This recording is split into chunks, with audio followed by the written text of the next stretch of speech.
Hello and welcome back. আমরা নতুন তিনটি এক্সপ্রেশন শিখবো ইনশাআল্লাহ। ওকে, প্রথমটা হচ্ছে অনেক সময় দেখা যায় কারোর কোনো কৃতিত্ব আরেকজন নিয়ে নেয়, ক্রেডিটটা নিয়ে নেয়, right?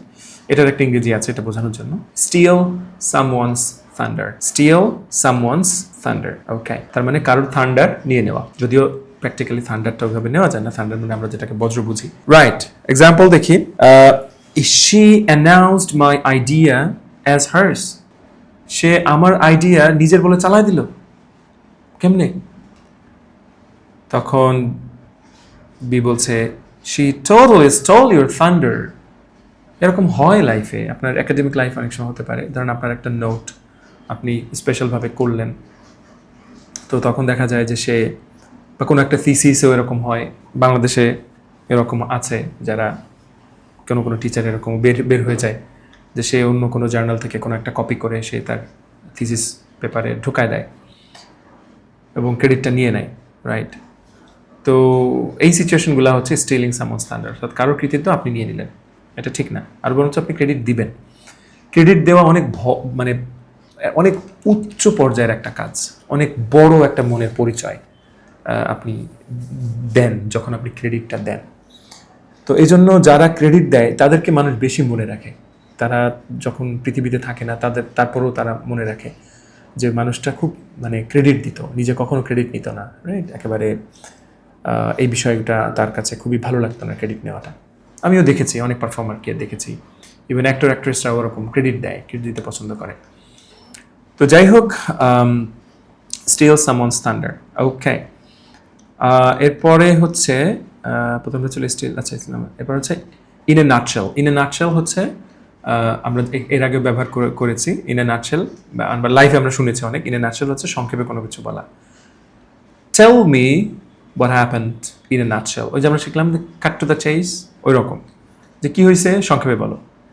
We won then lost then won again. খুবই ড্রামাটিক একটা ব্যাপার, কিন্তু প্রথমে আপনি জিতলেন, তারপরে আবার হারলেন, আশা ভরসা শেষ অলমোস্ট, এরপরে আবার ঘুরে দাঁড়ালেন, আবারও আমরা জিতলাম। তাই আপনি যেহেতু সংক্ষেপে জানতে চাইছেন সব কিছু, যাই নাটশালে বলো, আপনি বলছেন we won, we lost, then we won again.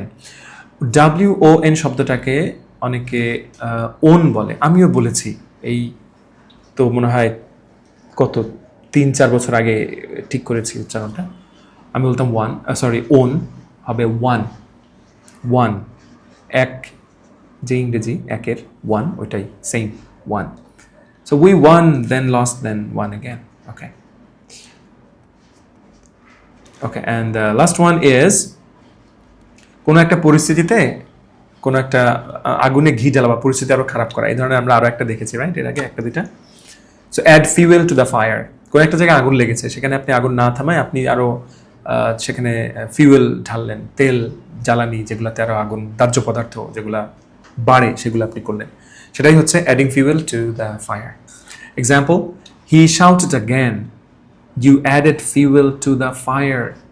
He shouted again, he shouted again and you added fuel to the fire. বলছে সে চিল্লায় উঠলো আর তুমিও আরও এমন কিছু করলে যাতে করে তার চিল্লানো বা তার ঝগড়া করার যে একটা কি বলা যায় অ্যাপ্রোচ আরও বেড়ে যায়, right?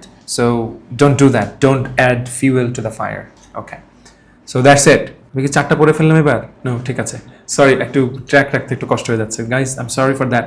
Anyway, so that's it, add fuel to the fire in a nutshell এবং হচ্ছে স্টিল সামওয়ানস থান্ডার। ফাইন, দেখা হচ্ছে পরের ভিডিওতে অফকোর্স ইনশাআল্লাহ। ভালো থাকুন সবাই, বাই।